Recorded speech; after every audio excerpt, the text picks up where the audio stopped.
Ja, en ting kan vi I hvert fall si, at været her nede I sør på Fornebu ikke så godt som det vi så på videoen der. Fantastisk vy. Vi har nå fått 3 gjester I studio. Det fra venstre Olivier Quero fra AirMap. Det Marc Kegelaers fra Unifly. Close enough. And Axel Knutsen from AVINOR Flysikring. How do you say Flysikring in English? How do you translate? AVINOR Air Navigation Services. Air Navigation Services. Okay, thank you very much. The theme for this talk is UTM, and I'm used to UTM. For me is about navigation, about satellite navigation, but this is unmanned traffic management. That's part of the future for the drone industry. And here in Norway, you in AVINOR is already planning, you are buying actually a UTM system. What can you tell us about that?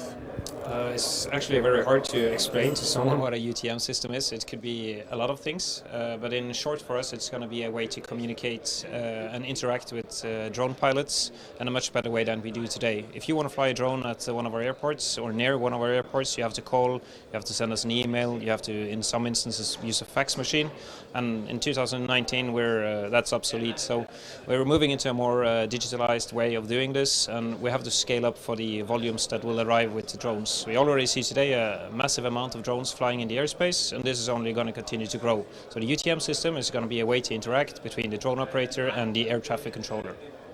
For how many Norwegian airports do you? As a start, we're starting with the controlled airports, the 19 or 20 biggest airports in Norway, from Gardermoen, Røros, etc. And we'll start with those to gain the experience. That is where the traffic volume is at the most at the moment. Thank you. Mr. Can you repeat your name so I get it right? Kegelaers. Kegelaers. Yeah. Can you explain for us what is UTM? That's again a very, very difficult question.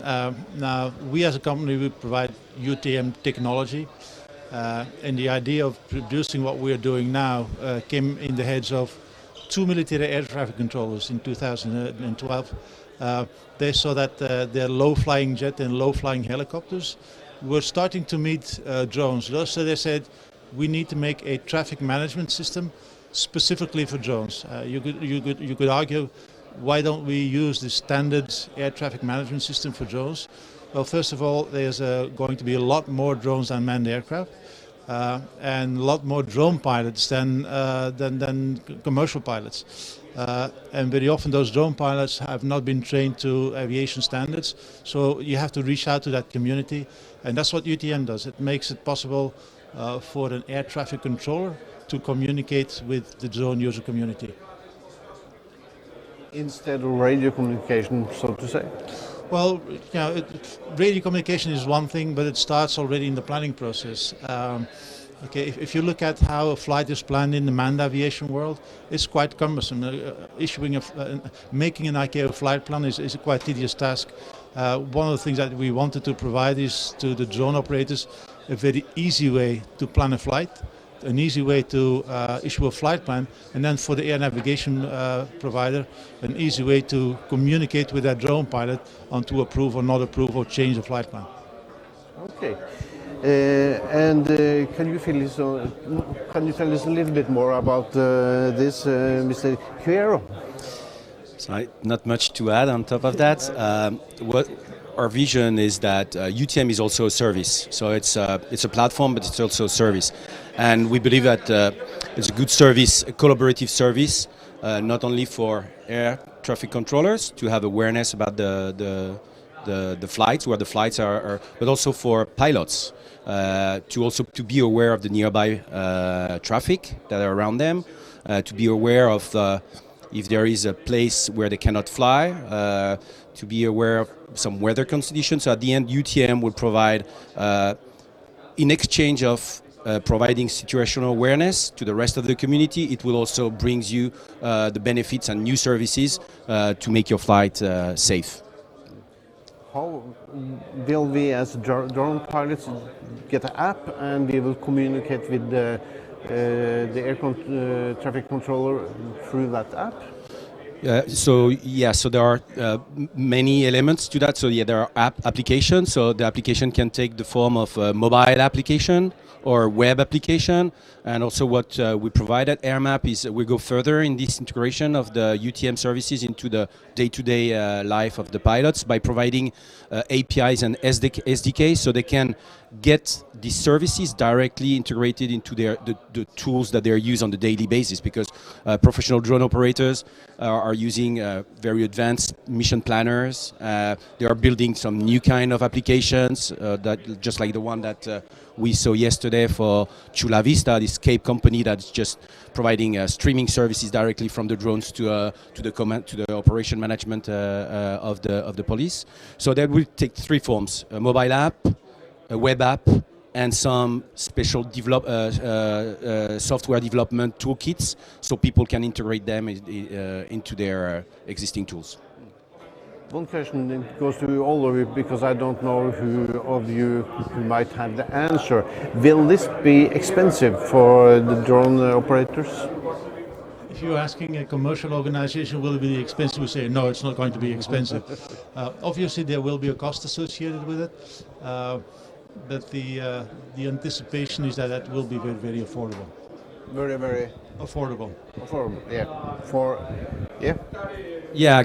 So at the end, the price is always about what you get in exchange. No, so I believe that there will be services that will be very affordable. So maybe some micropayments and even some kind of plans for people that are flying on a regular basis. So there will be like, I don't know, 100 flights per month or some kind, but will be really affordable services.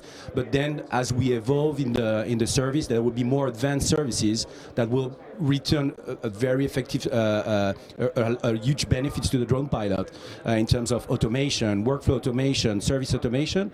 That, I mean, at the end, if you get benefits, you will be keen to pay a certain amount of money based on what you're getting in exchange. Yeah. Want to add something from? I'll stay out of that. Knutsen, when do we get the first UTM up and go in the Norwegian airports? We're working with estimates that say we'll be starting a test phase in around April, if everything goes as planned, but somewhere in next spring, preferably.